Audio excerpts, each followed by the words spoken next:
تازه لنډ ورزشي خبرونه ګرانو زړه ته رانږدې مینوالو السلام علیکم.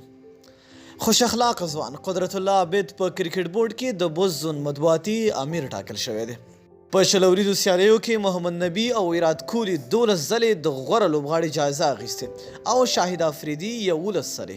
هندوستاني تکړه لوبغاړی لوکیش راهول په شل وریځو سیالیو کې 1000 منډې پوره کړې. د افغانستان کرکټ ملي لوبډلې لوبډل مشر راشد خان عمرې ته تللی دی چې له هغه سره د عمرې د ادا کولو لپاره فرید ملک او جاوید احمدي هم تللي دي.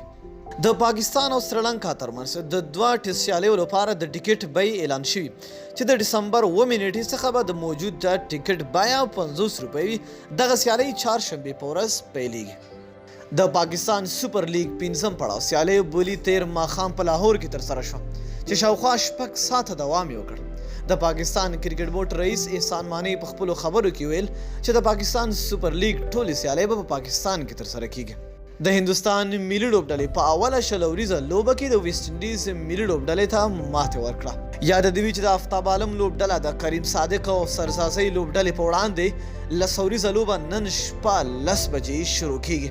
نو ډېره مینه او مننه چې ویډیو مو راسره تر پایه ولیدله. تر بیا ښې چارې.